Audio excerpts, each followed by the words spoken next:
મને બોલાવવાનું કારણ? અરે રત્નાભાઈ, તમને બોલાવવાનું કારણ એ જ કે બેની શકુણાના કંકોત્રા લઈને તમારે પિંગલગઢ જવાનું છે.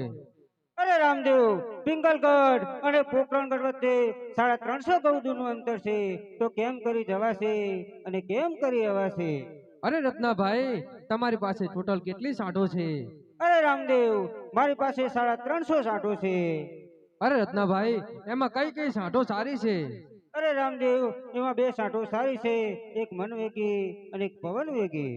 અરે રત્નાભાઈ, તમારી પવન વેગી સાંઠ લઈને આવો, ત્યાં સુધી હું બેની શકુણાના કંકોત્રા લખી નાખું. ભલે રામદેવ.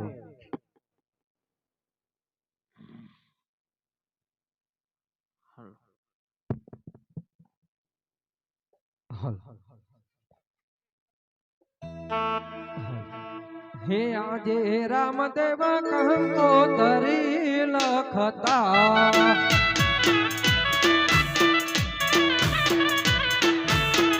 હે આજે રામદેવ કંકોત્રી લખતા,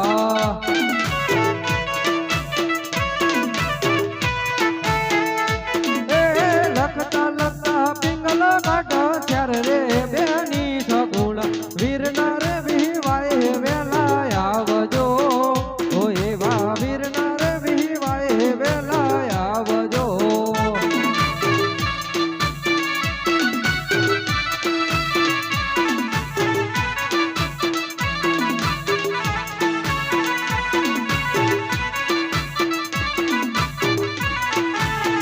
ઓ એવો રત્નો રે લાઈકો રે દેડવા આવજે,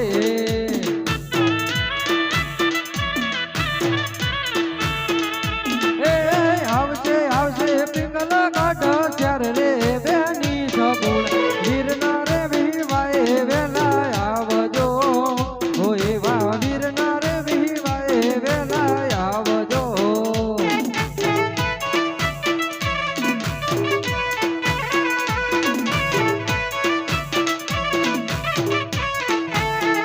ઓ એવા પઢિયાર રાજા છે બહુ યા કરા,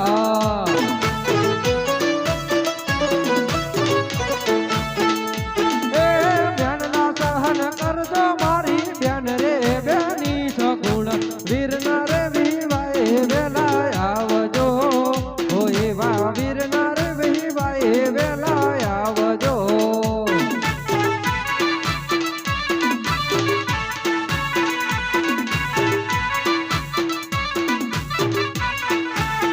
ઓ એવી ટૂંકીને વરદીને લાંબ પંચ છે,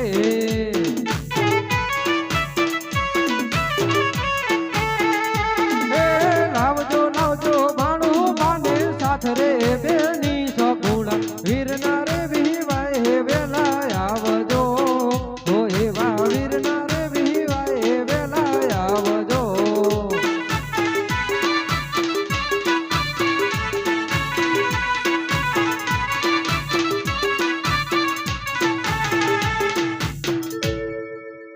અરે રત્નાભાઈ ક્યારના ગયા છે સાંઠ લેવા, હજુ સુધી કેમ ના આવ્યા?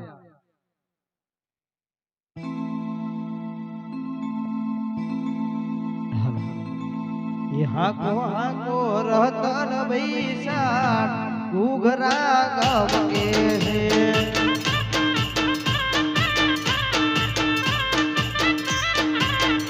હાકો હાકો રહતન વિરાહાટ ઘૂઘરા ગામ કે છે.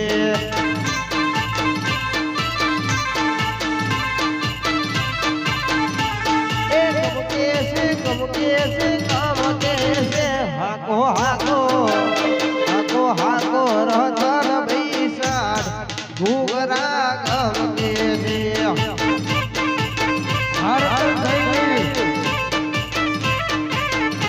હાકો હાકો રહતન બૈસાણ ઘૂઘરા ગામ કે છે.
અરે રામદેવ હું મારી પવન ગીકી સાંઠ લઈને આવી ગયો છું. અરે રત્નાભાઈ મેં પણ કંકોત્રા લખી નાખ્યા છે. અરે રત્નાભાઈ લો આ કંકોત્રા. અને હા રત્નાભાઈ ભટિયા રાજાનો સ્વભાવ બહુ આકરો છે. જે કાંઈ મેલના ટોલના બોલે તે સહન કરી લેજો. અને હા રત્નાભાઈ જ્યારે પણ તમને કોઈ સંકટ પડે તો મને યાદ કરજો. હું તમારી વારે જરૂરથી આવીશ. ભલે રામદેવ.